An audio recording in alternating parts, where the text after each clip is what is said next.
buenos días. Nos encontramos nuevamente para revivarnos con la palabra del Señor. La semana sigue avanzando y nuestro Salvador nos acompaña día a día, mañana tras mañana. Y hoy venimos a encontrarnos con el estudio de este nuevo Evangelio, el segundo del Nuevo Testamento, el libro de Marcos, también llamado uno de los libros sinópticos junto a Mateo y junto a Lucas. Esta palabra que viene del griego significa vistos juntos. Y es que estos tres evangelios en estructura y contenido son muy similares. Y en cuanto al escritor del libro, la Biblia de referencia Andrews en su introducción nos menciona que los evangelistas no se presentan a sí mismos por nombre en sus obras. La tradición más antigua señala que el autor de este segundo evangelio es Marcos. Y si Marcos es su autor, lo más probable es que fuera Juan Marcos, en cuya casa se reunían muchos de los primeros cristianos. Podemos encontrarlo esto en el libro de los Hechos, capítulo 12, versículo 12. Así empezamos este estudio del segundo evangelio del Nuevo Testamento. Pero antes, hagámoslo en oración. Padre Celestial, agradecidos estamos en esta mañana por las bendiciones, Señor, por el nuevo día, por la vida. Señor, venimos a ti. Queremos caminar contigo, queremos oír tu voz al estudiar tu palabra. Señor, pedimos tu bendición, pedimos la unción de tu Espíritu Santo, en el nombre de Jesús. Amén. Amén. Así empezamos nuestro estudio de hoy. Principio del Evangelio de Jesucristo, Hijo de Dios, como está escrito en el profeta Isaías. Yo envío mi mensajero delante de tu faz, el cual preparará tu camino delante de ti. Voz del que clama en el desierto, preparad el camino del Señor, enderezad sus sendas. Bautizaba Juan en el desierto y predicaba el bautismo de arrepentimiento para perdón de pecados. Acudía a él toda la provincia de Judea y todos los de Jerusalén, y eran bautizados por él en el río Jordán, confesando sus pecados. Juan estaba vestido de pelo de camello, tenía un cinto de cuero alrededor de su cintura, y comía langostas y miel silvestre, y predicaba diciendo: Viene tras mí el que es más poderoso que yo, a quien no soy digno de desatar, agachado la correa de su calzado. Yo a la verdad os he bautizado con agua, pero él os bautizará con Espíritu Santo.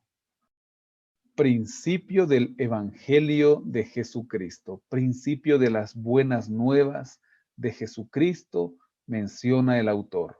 Es que el Evangelio de Marcos es conocido también como el Evangelio de la acción, ya que el escritor va a enfatizar mucho en los milagros realizados por Jesús durante esos 3 años de ministerio. Y aquí el autor, hablando de Juan el Bautista, quien vendría a preparar el camino del Mesías, menciona en los versículos 2 y 3 al profeta Isaías, pero realmente en el versículo 2 está citando a Malaquías capítulo 3, verso 1, y en el versículo 3 cita Isaías capítulo 40, verso 3. Juan bautizaba en el desierto, predicaba bautismo de arrepentimiento, pero también predicaba que venía uno más poderoso que él, a quien no era digno de desatar agachado el calzado de sus pies. Pues Juan bautizaba con agua, pero el que venía, Cristo Jesús, bautizaría con Espíritu Santo. Aconteció en aquellos días que Jesús vino de Nazaret de Galilea y fue bautizado por Juan en el Jordán.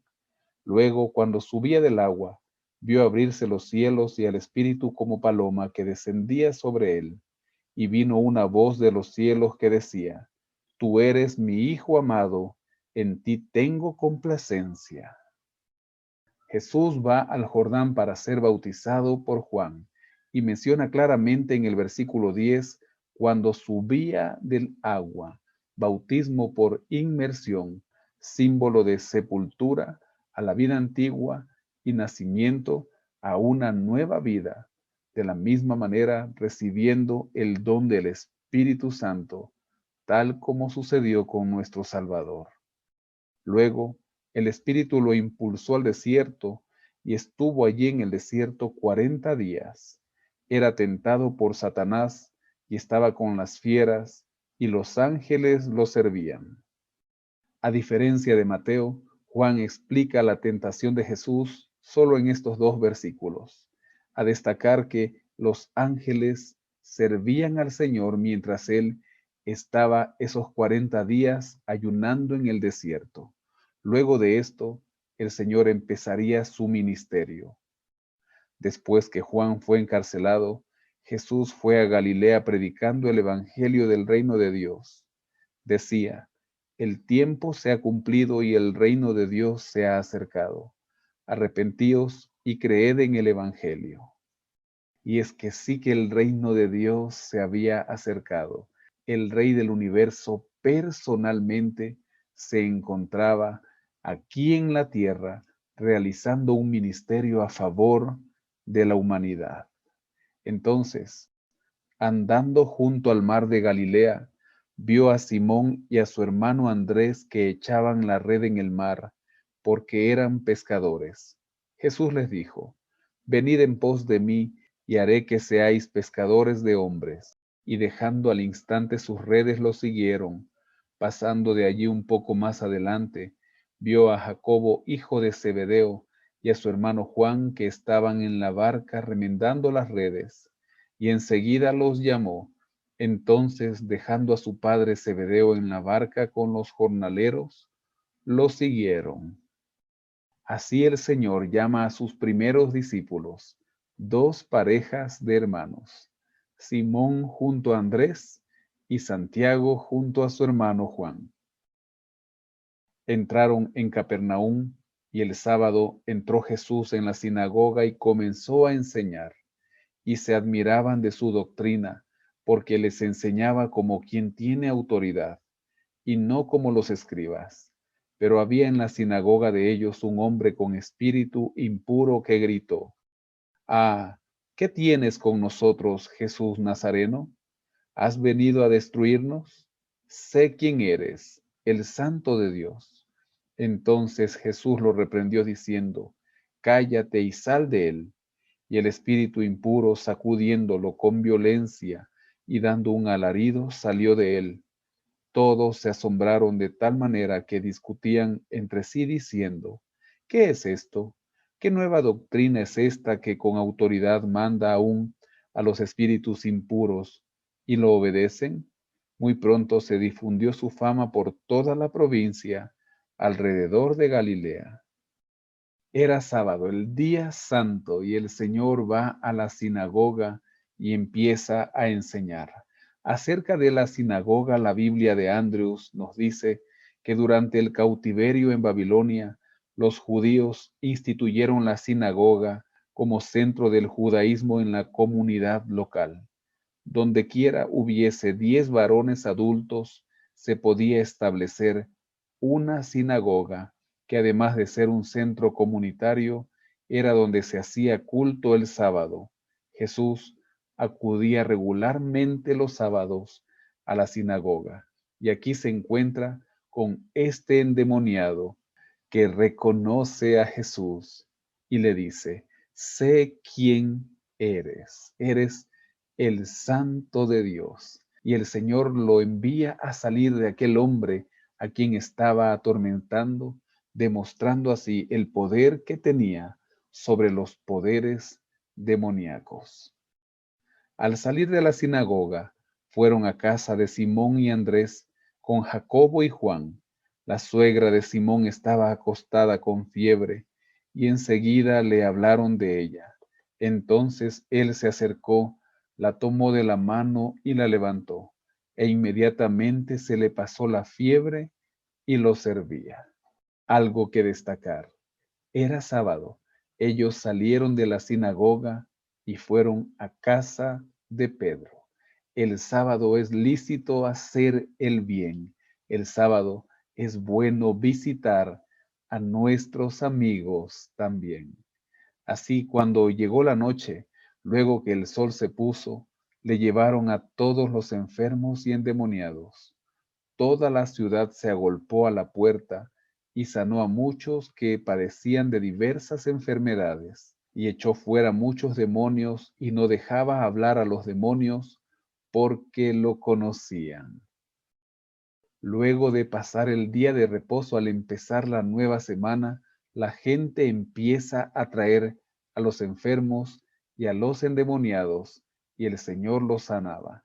Y algo muy interesante también, los demonios lo conocían. Recordemos que estos ángeles fueron expulsados del cielo junto a Satanás. Levantándose muy de mañana, siendo aún muy oscuro, salió y se fue a un lugar desierto, y allí oraba. Lo buscó Simón y los que con él estaban, y hallándolo le dijeron: Todos te buscan.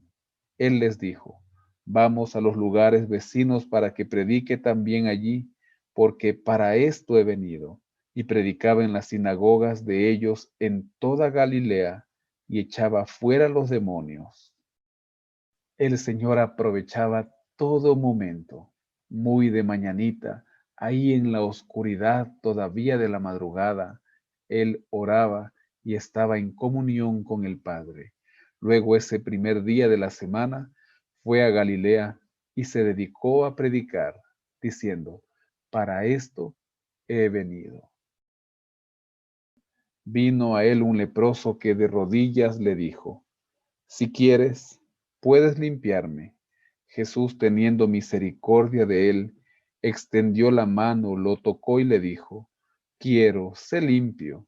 Tan pronto terminó de hablar, la lepra desapareció del hombre y quedó limpio. Entonces lo despidió enseguida y le ordenó estrictamente: Mira, no digas a nadie nada, sino ve, muéstrate al sacerdote y ofrece por tu purificación lo que Moisés mandó, para testimonio a ellos. Pero al salir, comenzó a publicar y a divulgar mucho el hecho, de manera que ya Jesús no podía entrar abiertamente en la ciudad, sino que quedaba fuera, en los lugares desiertos, y venían a él de todas partes. El Señor sana a un leproso, y aquí podemos destacar dos situaciones. La primera, aquella persona que tocaba a un leproso era considerada impura de acuerdo a la ley ritual, pero el Señor pone la compasión y la misericordia sobre la ley ritual y sana a aquel leproso. En segundo lugar, le pide que no le diga a nadie, sino que vaya y se presente al sacerdote. La Biblia de Andrews al respecto de esto dice que Marcos es el único de los evangelistas que pone de manifiesto lo que se conoce como el secreto mesiánico, especialmente en la primera mitad de su libro. Jesús advierte a sus discípulos y a las personas en cuya vida obró milagros que no digan a nadie lo que ha hecho o quién es Él realmente. ¿Por qué lo hace? Parece significar que Jesús no deseaba una proclamación errónea sobre su verdadera identidad, pues el Señor vino a dar su vida en rescate por muchos y vino a salvarnos del pecado. Hoy tenemos esa oportunidad maravillosa de ir en busca de Jesús. Sí, Él puede sanarte, Él puede obrar el milagro que necesitas, Él puede darte el alimento que te hace falta, pero principalmente recordemos que Él quiere salvarte, Él quiere salvar nuestra vida. ¿Cómo? Aceptándolo como nuestro Salvador. Él derramó su sangre preciosa en la cruz del Calvario y con ella nos limpia de todo pecado. Hoy busquemos al Señor. Vamos a orar. Padre Celestial, gracias Señor, gracias por tus misericordias. Gracias porque tú quieres sanarnos, pero especialmente quieres que nuestra vida espiritual sea sanada. Y Padre Celestial, que podamos obtener la salvación. Señor, acompáñanos en este día. Lo rogamos en el nombre de Jesús. Amén. Amén. Amén. Que el Señor le guarde. Tenga una excelente jornada llena de bendiciones.